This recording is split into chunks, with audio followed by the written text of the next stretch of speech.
Sarah Martinez wiped the sweat from her forehead as she stacked boxes in the warehouse. At 32, she worked 2 jobs just to keep her small apartment and send money to her sick mother. Her co-workers knew little about her past. Only that she was quiet, strong, and never complained about the heavy lifting. The trouble started on a Tuesday morning when Jake Morrison, a loud security guard who claimed he was former military, began bragging about his service stories during break time. He wore military patches on his jacket and told wild tales about combat missions that made other workers gasp in amazement. Sarah listened quietly from the corner, her jaw tightening with each lie. She recognized the signs. The way Jake held his shoulders, his clean hands, the way he fumbled military terms. She had seen real warriors, and Jake wasn't one of them. "I was Special Forces," Jake announced proudly. "Did 3 tours in Afghanistan. Took down entire Taliban units single-handed." The workers gathered around him, impressed by his stories. Sarah couldn't take it anymore. She stood up slowly, her voice calm but firm. "That's not how Special Forces operates. They work in teams, not alone." Jake's face turned red. "What would you know about it, lady? You stock boxes for a living." "I know because I served too," Sarah said quietly. "Navy SEALs. 4 years active duty." The warehouse fell silent. Jake laughed loudly, slapping his knee. "A woman SEAL? That's the biggest joke I've ever heard. Women can't even pass SEAL training." Sarah's hands clenched into fists. "I was part of a classified unit. We existed before the military went public about women in combat roles." "Prove it," Jake sneered. "Show me your tattoo, your medals, anything." Sarah rolled up her sleeve, revealing a small but detailed tattoo on her forearm. It showed a trident surrounded by waves with dates inscribed below. The ink was faded, clearly old, with the weathered look that comes from years of exposure to sun and salt water. Jake squinted at it, then laughed even harder. "Anyone can get a fake tattoo. I bet you got that at some cheap parlor downtown." The other workers began murmuring. Some looked at Sarah with doubt, others seemed curious. Sarah felt her chest tighten. She had spent years hiding her service, keeping her head down, trying to live a normal life after everything she had been through. "It's real," she said simply. "I served my country with honor." "Liar," Jake spat. "You're stolen valor, lady. You're disrespecting real veterans with your fake stories." That afternoon, Jake didn't let it go.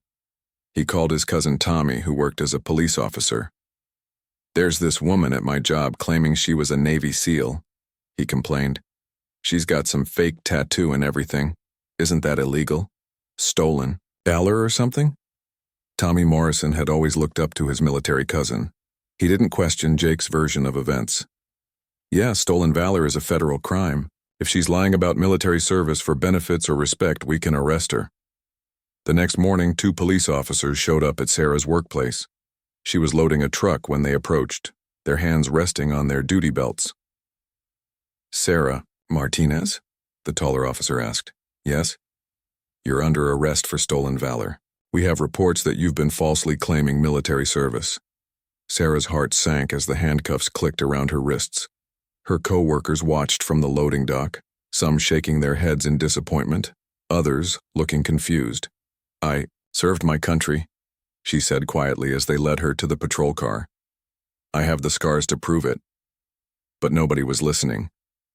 In the back seat of the police cruiser, Sarah stared out the window at the warehouse where she had worked honestly for 2 years. She thought about her mother's medical bills, her rent that was due next week, and the military service records that were locked away in classified files.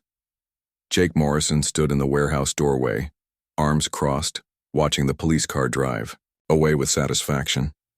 He had no idea that he had just destroyed the life of a genuine American hero, someone who had sacrificed more for their country than he could ever imagine. As the patrol car disappeared around the corner, Sarah whispered, a prayer that somehow someone would believe her story, someone who understood the weight of real sacrifice, real service, and real blood spilled in the name of freedom. The truth was buried in classified documents, but the lies were spreading faster than wildfire. Sarah Martinez, genuine Navy SEAL, veteran, was about to face the biggest battle of her life, Not in some foreign desert, but in a courtroom where her honor would be put on trial. The county jail cell smelled like disinfectant and despair. Sarah sat on the thin mattress, staring at the concrete walls that seemed to close in with each passing hour.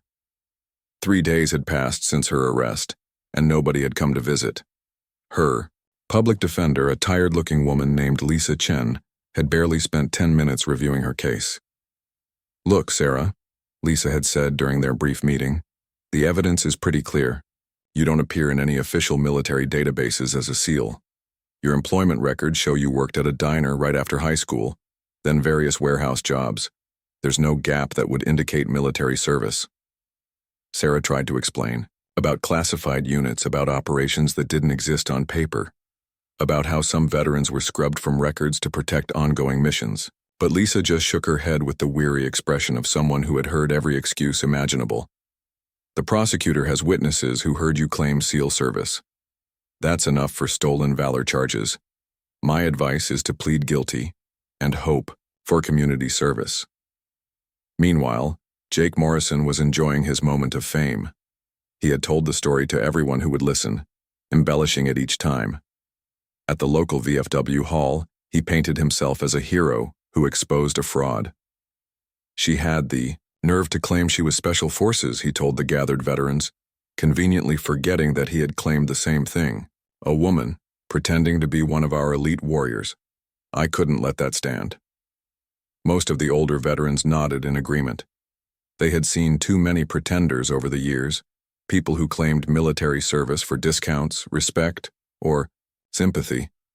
But one man in the corner remained quiet, his weathered hands wrapped around a coffee cup. Master Chief Petty Officer, retired. Tom Rodriguez had seen real combat in 3 different wars. He had trained alongside SEALs, worked with special operations units, and learned to spot the difference between genuine warriors and frauds. Something about Jake's story bothered him, but he couldn't put his finger on it. Back in her cell, Sarah received an unexpected visitor. Her cellmate, a woman named Carmen who was awaiting trial for drug charges, had been watching Sarah carefully for days. "You don't belong here," Carmen said bluntly. "I've been locked up with dealers, thieves, and liars. You're different." Sarah looked up from the book she was pretending to read. "What do you mean?"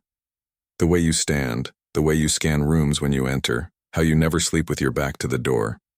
My brother was Army Rangers, he does the same things." Carmen moved closer, lowering her voice. "Were you really military?" Sarah nodded slowly. "Navy SEALs, but I can't prove it. The unit I served with, the missions we did, they're all classified. Officially, we never existed." Carmen whistled softly. "Black Ops stuff?" "Something like that. We were an experimental unit, testing whether women could handle the same missions as male SEALs. The program was shut down after a political scandal, and all records were sealed." Sarah's voice grew quiet. 3 of us made it through the program.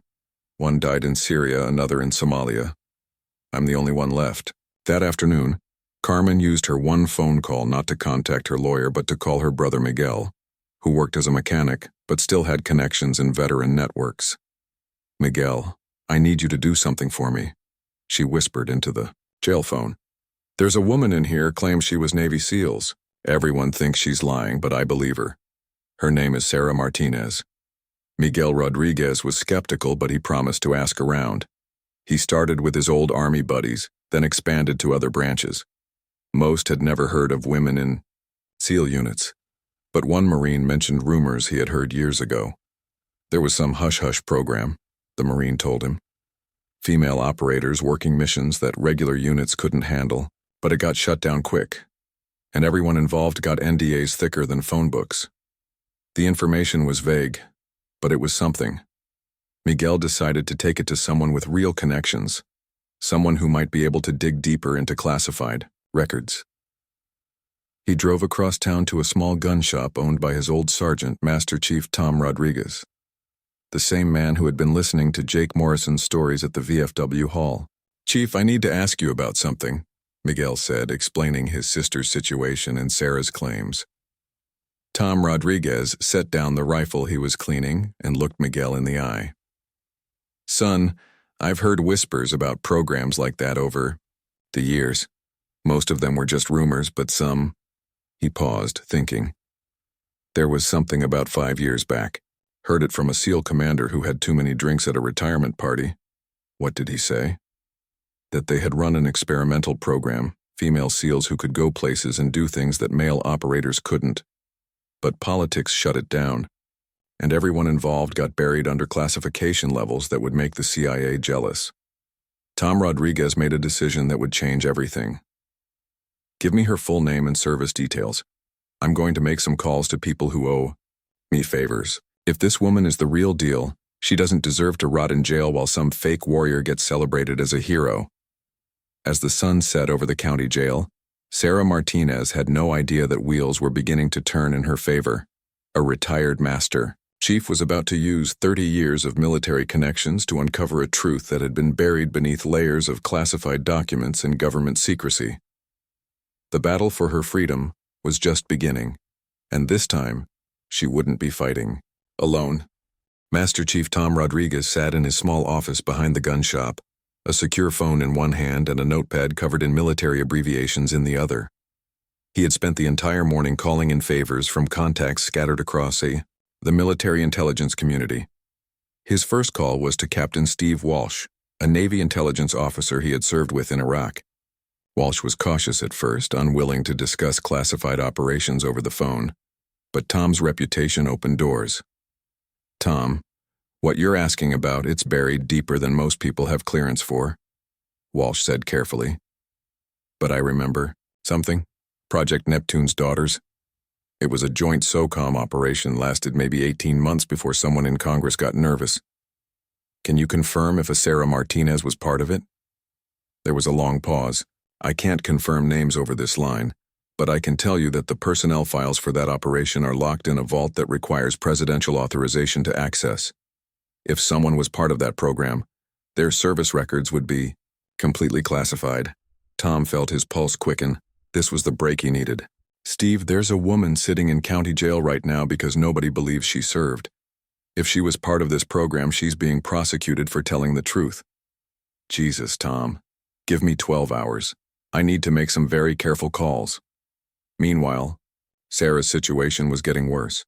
The local newspaper had picked up the story, running a headline that read, "Local woman arrested for fake military claims."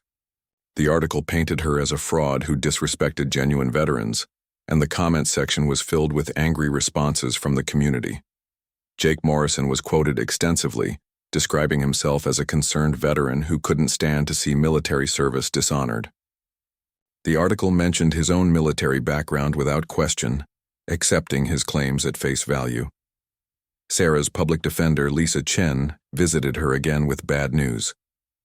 The prosecutor is pushing for the maximum sentence, 6 months in jail, and a $10,000 fine. The community is really angry about this, Sarah. They see you as someone who lied to gain respect. I never lied, Sarah said quietly. I served my country with honor.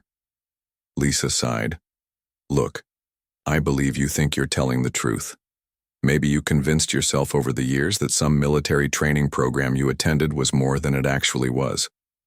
But the evidence doesn't support SEAL service. That afternoon, Tom Rodriguez received a call that made him sit up straight in his chair. It was from Commander Patricia Hayes, a naval intelligence officer based at the Pentagon.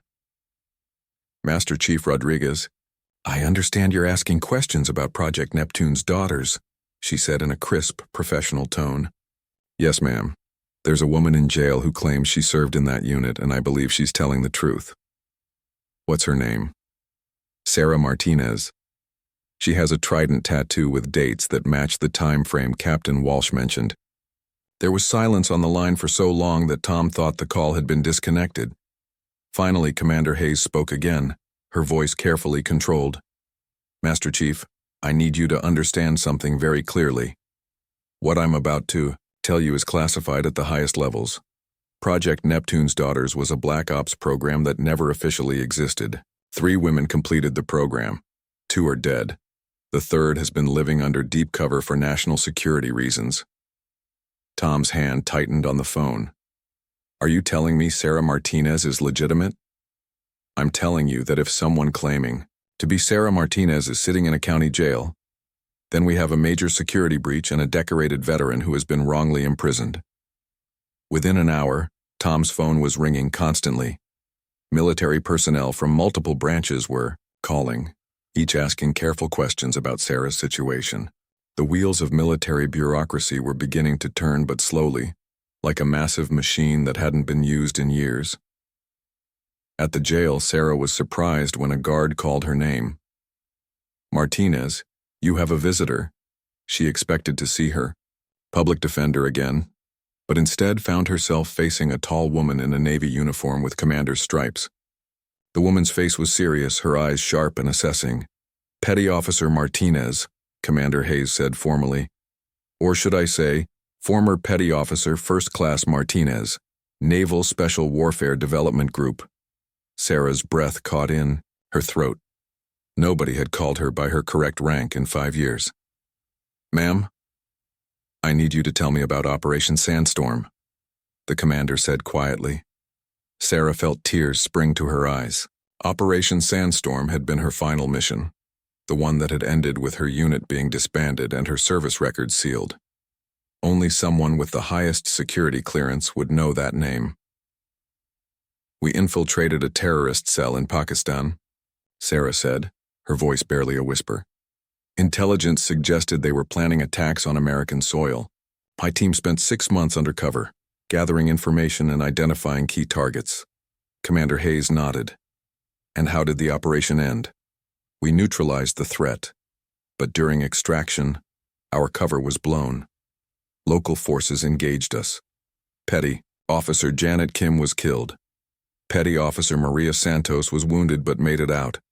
I carried her to the extraction point while taking enemy fire." "What happened to Santos?" Sarah's voice broke. "She died from her wounds 2 weeks later in a field hospital in Germany. Infection set in." Commander Hayes stood up, her expression softening slightly. "Petty Officer Martinez, you have been the victim of a serious injustice.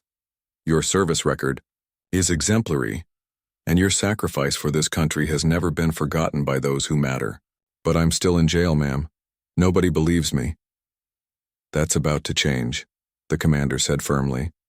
"Tomorrow morning, someone very important is going to visit this facility. Someone who has the authority to set the record straight once and for all." As Commander Hayes left, Sarah sat in stunned silence. After years of hiding, years of keeping her service secret, someone finally knew the truth. But she wondered if it would be enough to convince a system that had already decided she was a fraud. In his gun shop, Tom Rodriguez was cleaning his rifle when his secure phone rang one more time. The voice on the other end made him stand at attention despite being in civilian clothes. "Master Chief Rodriguez, this is Admiral James Morrison, Naval Special Warfare Command. I understand you've been asking questions about one of my sailors." Admiral James Morrison stood 6 feet 4 inches tall, with silver hair and eyes that had seen 3 decades of military service. His dress uniform was perfectly pressed, ribbons and medals telling the story of a career spent in the world's most dangerous places. When he walked into the county jail that morning, every staff member from the sheriff to the janitors stopped what they were doing. Sheriff Bob Williams had received a call at 5 a.m. informing him that a high-ranking Navy official was coming to see one of his prisoners. He had no idea why an admiral would be interested in a stolen valor case, but he wasn't about to ask questions. "I want to see Sarah Martinez immediately," Admiral Morrison told the sheriff in a voice that brooked no argument. "And I want the prosecutor, defense attorney, and arresting officers present." Within an hour, the jail's small conference room was packed with nervous officials. District Attorney Michael Foster shifted uncomfortably in his seat, wondering why. His simple stolen valor case had attracted such high-level attention. Sarah's public defender, Lisa Chen, looked confused and worried. When Sarah was brought in wearing orange jail scrubs and handcuffs, Admiral Morrison's expression softened almost imperceptibly. He saw the way she carried herself despite the circumstances, the automatic way she scanned the room for threats, the military bearing that civilian life hadn't erased. "Remove those handcuffs," he ordered. "Sir, she's in custody for—" the guard began. "Remove them now," the admiral repeated in a tone that could have frozen fire. As the handcuffs came off, Admiral Morrison stood and came to attention. Petty, Officer First Class Sarah Martinez, Naval Special Warfare Development Group, it is an honor to meet you. The room fell silent. Sarah's eyes filled with tears as she automatically came to attention herself, muscle memory taking over after years of civilian life. At ease, sailor, the Admiral said gently, then turned to face the stunned officials. Ladies and gentlemen, you have imprisoned one of this nation's finest warriors based on false allegations from a man who has never served a day in uniform. District Attorney Foster found his voice. Sir, with all due respect, there are no records of Ms. Martinez serving in any military capacity. You've checked databases that wouldn't contain her information if you had God's own password, Admiral Morrison interrupted. Petty Officer Martinez served in a classified unit that operated under the highest levels of secrecy. Her service record is sealed by presidential order. He opened a briefcase and removed a thick folder stamped with classification markings. This is a summary of her service record, declassified as of this morning by order of the Secretary of the Navy himself. The Admiral began reading from the file. Sarah Martinez, recruited at age 18 for Experimental Special Operations Program. Completed basic underwater demolition SEAL training with the highest scores recorded for her class. Served 4 years in Naval Special Warfare Development Group, conducting classified operations in Afghanistan, Pakistan, Syria, and Somalia. He looked up at Sarah, his voice filled with respect. Wounded twice in combat, both times continuing, mission until extraction. Awarded Silver Star, Bronze Star with V device, Purple Heart with oak leaf cluster, and numerous other decorations that remain classified. Sarah wiped tears from her eyes, overwhelmed to hear her service finally acknowledged after years of silence. Admiral Morrison turned back to the officials. Her final operation resulted in the deaths of 2 teammates and the prevention of a major terrorist attack on American soil. The program was disbanded for political reasons, and all participants were given new identities and sworn to secrecy to protect ongoing operations. Sheriff Williams cleared his throat nervously. Admiral, if this is all true, why didn't she just prove it when she was arrested? Because, Sheriff, she took an oath that superseded her personal comfort. She was willing to go to prison rather than reveal classified information that could endanger ongoing missions and other operators still in the field. The Admiral's voice grew cold as he continued. Meanwhile, the man who reported her, Jake Morrison, has never served in any military capacity. We ran a full background check. He was rejected by Army recruitment for failing psychological evaluation. His claims of Special Forces service are completely fabricated.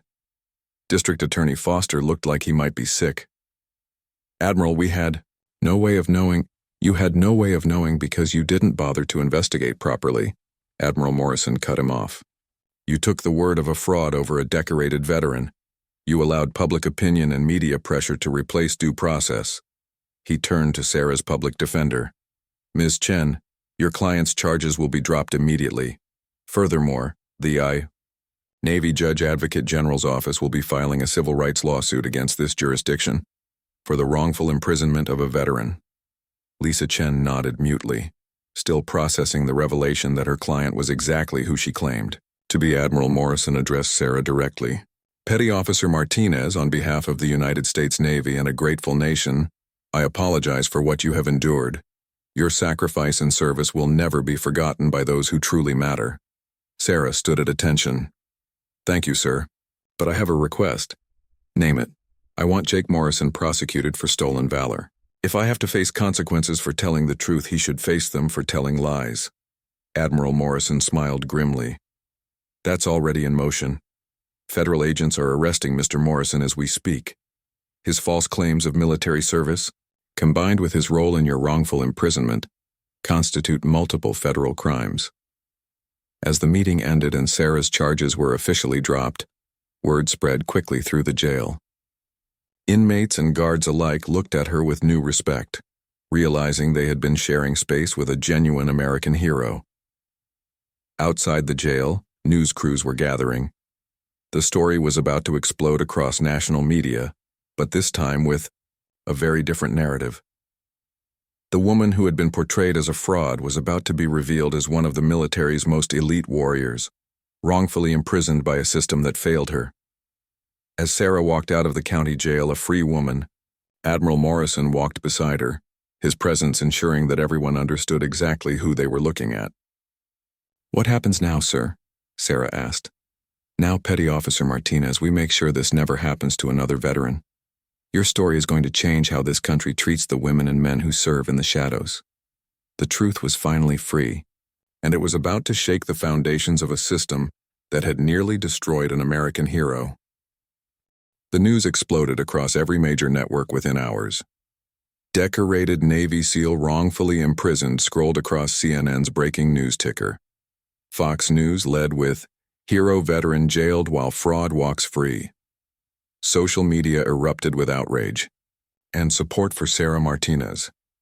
At the warehouse where it all began, workers gathered around the break room television in stunned silence. The same people who had watched Sarah get arrested were now learning that she was one of the most decorated female veterans in military history. "I can't believe we worked next to a real Navy SEAL," whispered Maria, one of the forklift operators. "She never acted like she was better than us." The warehouse manager, Bob Stevens, felt sick to his stomach. He had fired Sarah the day after her arrest, assuming she was guilty. Now he realized he had terminated one of the most qualified employees he had ever had, a woman who could have probably run his entire operation with military precision. Meanwhile, FBI agents were executing a search warrant at Jake Morrison's apartment. They found a collection of fake military documents, purchased medals, and forged discharge papers. His computer contained searches for military terminology and combat stories that he had stolen from real veterans' memoirs. Agent Lisa Park led the investigation into Jake's background. "This guy has been running stolen valor scams for years," she told her partner. "He's collected disability benefits claiming PTSD from combat he never saw, gotten military discounts using fake ID cards, and even fooled his way into jobs that required veteran preference." Jake Morrison was arrested at his security guard job, led away in handcuffs while his coworkers watched in shock. Unlike Sarah's quiet dignity during her arrest, Jake screamed and cursed, claiming he was being set up by a government conspiracy. At the county courthouse, District Attorney Michael Foster was facing the biggest crisis of his career. The phones hadn't stopped ringing since the story broke. Veteran organizations, civil rights groups, and media outlets were all demanding answers about how his office had prosecuted a decorated war hero based on the lies of a fraud. "We're going to launch a full review of our procedures," he announced at a hastily called press conference. "Clearly, our system failed Petty Officer Martinez, and we are committed to ensuring this never happens again." But the damage was already done. Foster's political career was effectively over, and several civil rights attorneys were lining up to represent Sarah in what would likely be a multi-million-dollar lawsuit against the county. Sarah herself was staying at a hotel provided by the Navy while she figured out her next steps. Admiral Morrison had arranged for a full medical and psychological evaluation, standard procedure for veterans returning from classified operations. The years of hiding her service had taken a toll she was only beginning to understand. Dr. Patricia Williams, a Navy psychologist specializing in special operations veterans, conducted Sarah's evaluation. "You've been carrying an enormous burden," she told Sarah during their session. "Hiding your service, your sacrifices, your achievements. It's created a form of delayed stress that we're only beginning to understand."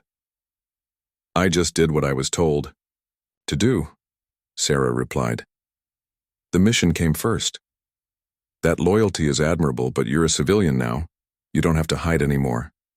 The interview requests were pouring in from every major news outlet, but Sarah had declined them all.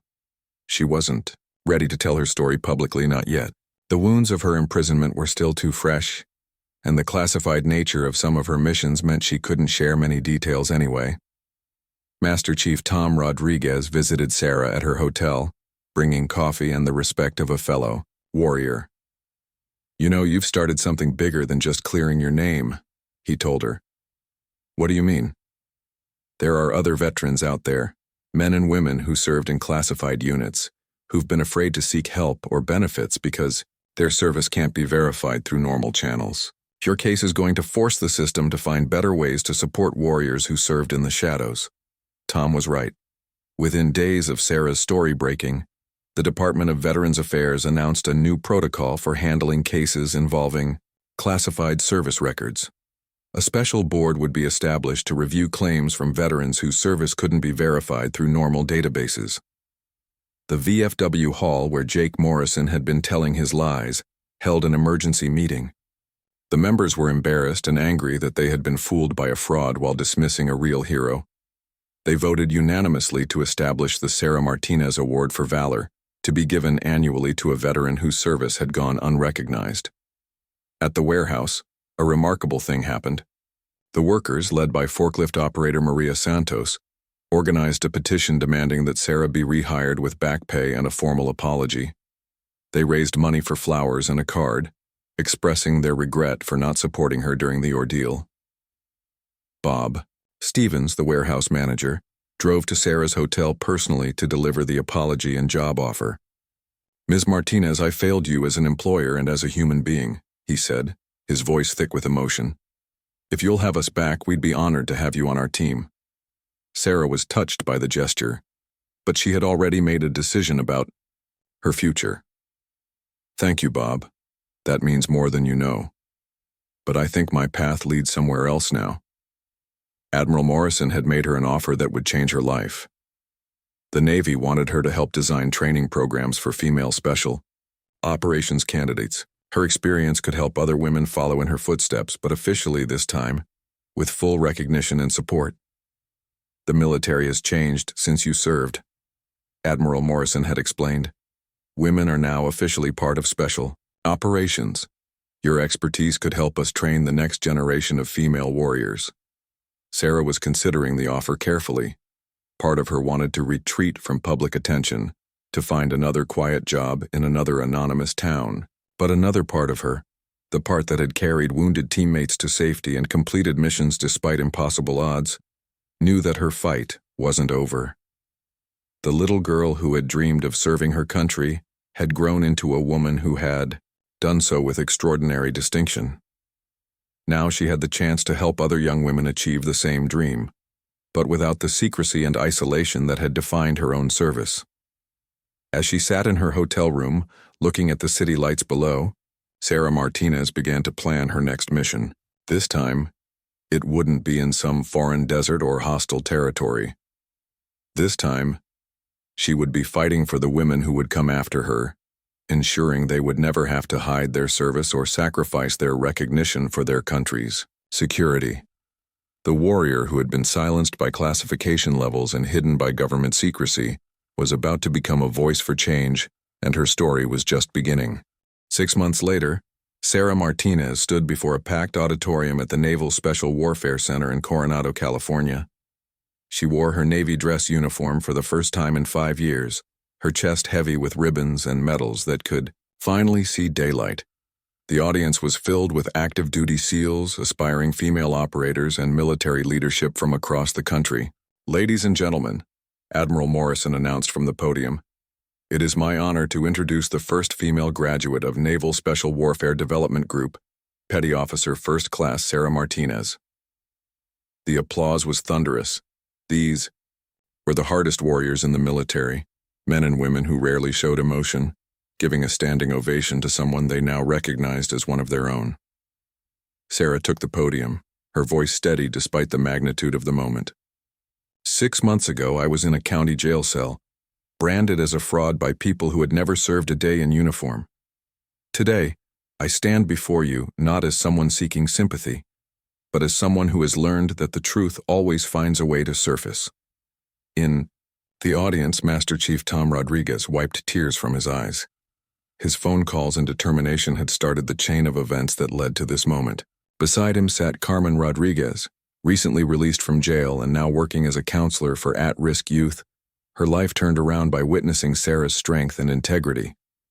Sarah continued her speech, her words reaching far beyond the auditorium, through live streaming to military bases worldwide.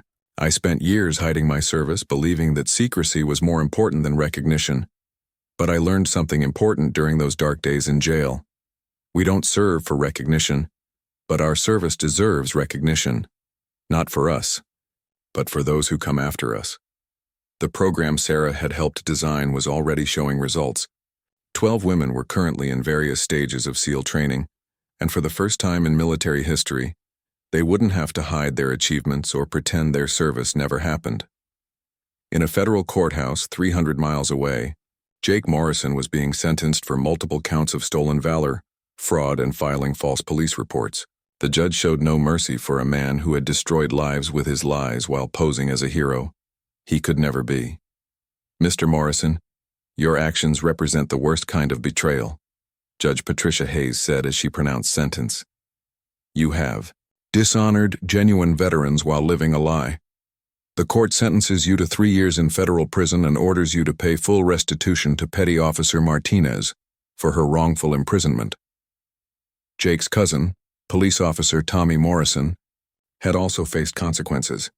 His failure to investigate properly before making the arrest had cost him his badge and resulted in mandatory retraining for the entire department on handling veteran-related cases.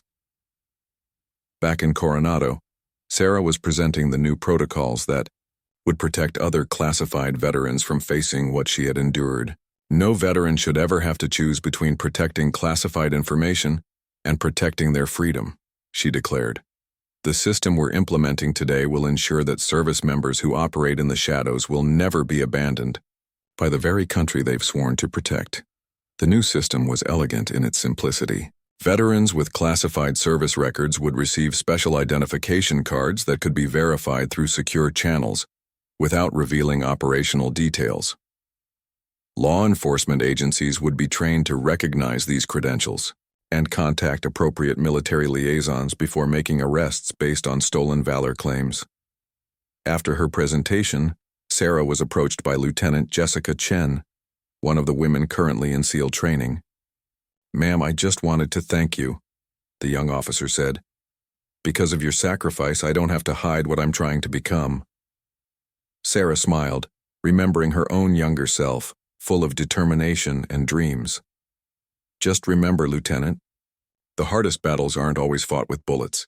Sometimes they're fought in courtrooms and jail cells, but they're just as important. The ceremony concluded with a surprise that brought Sarah to tears. Admiral Morrison announced that the new training facility for female special operations candidates would be named the Sarah Martinez Center for Excellence. Her name would be etched in stone, ensuring that future generations would know that the path they walked had been blazed by a woman who nearly lost everything for the truth. As the crowd dispersed, Sarah found herself standing alone on the beach, where she had first trained as a SEAL years earlier. The Pacific Ocean stretched endlessly before her, its waves unchanged by all the human drama that had unfolded on its shores. Her phone buzzed with a text message from her mother, whose medical bills had been covered by the Navy after Sarah's vindication. Mija, I watched your speech online. I always knew you were special, but now the whole world knows. Your father would be so proud. Sarah thought about her father, a Vietnam veteran who had died when she was young. He had taught her that honor wasn't something you could fake or steal. It was something you earned through sacrifice and service. She had honored his memory, even when no one else believed her story.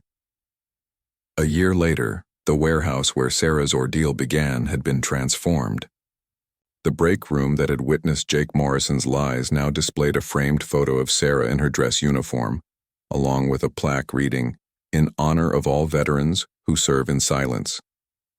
The workers, led by Maria Santos, had organized an annual Veterans Day celebration that drew hundreds of real military veterans from across the region. They had learned to spot the difference between genuine service members and frauds, but more importantly, they had learned to show respect for those who had earned it through sacrifice. Bob Stevens, the warehouse manager who had fired Sarah, became an advocate for veteran employment rights. He testified before Congress about the need for better verification systems and protections for veterans with classified service records. His testimony helped pass the Veterans Protection Act, which made it a federal crime to discriminate against veterans based on unverified stolen valor accusations. Master Chief Tom Rodriguez was awarded the Navy Civilian Service Award for his role in uncovering the truth about Sarah's case. But he deflected all praise, insisting that he had simply done what any decent person would do when they saw injustice. Sarah herself had found peace in her new role as an instructor and advocate. She trained the next generation of female operators, but she also traveled the country speaking to law enforcement agencies, veteran organizations, and civic groups about the importance of supporting those who serve in classified roles. Her book, Invisible Warriors: My Journey from Secret Service to Public Vindication, became a bestseller and was adapted into a documentary that won an Emmy Award. All proceeds went to a foundation she established to provide legal assistance to veterans facing false stolen valor accusations. On the 5th anniversary of her arrest, Sarah returned to the county jail where she had been imprisoned. But this time, she came as an honored guest to speak to current inmates about the power of truth and the importance of never giving up, even when the system fails you. "I sat in one of these cells," she told the assembled prisoners, "branded as a liar and a fraud. But I knew who I was and I knew what I had done for my country. That knowledge sustained me through the darkest hours." As she left the jail that day, Sarah paused at the spot where she had been handcuffed 5 years earlier.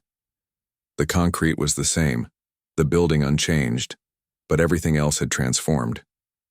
She was no longer a woman hiding her service in shame, but a warrior whose story had changed laws, protected veterans, and inspired a new generation of women to serve their country openly and proudly. The ink in her tattoo had faded over the years, but the truth it represented had only grown stronger. Sarah Martinez, the woman who had been jailed for claiming SEAL blood, had proven that honor, once earned through genuine sacrifice, could never truly be taken away. Her story became legend in military circles, a reminder that the greatest battles are sometimes fought not on foreign battlefields but in the quiet struggles for recognition, respect, and simple justice. And in the end, the truth had indeed set her free, not just from jail, but from a lifetime of hiding the service that defined her very soul. The girl who had dreamed of serving her country had become a woman who changed it, one truth at a time.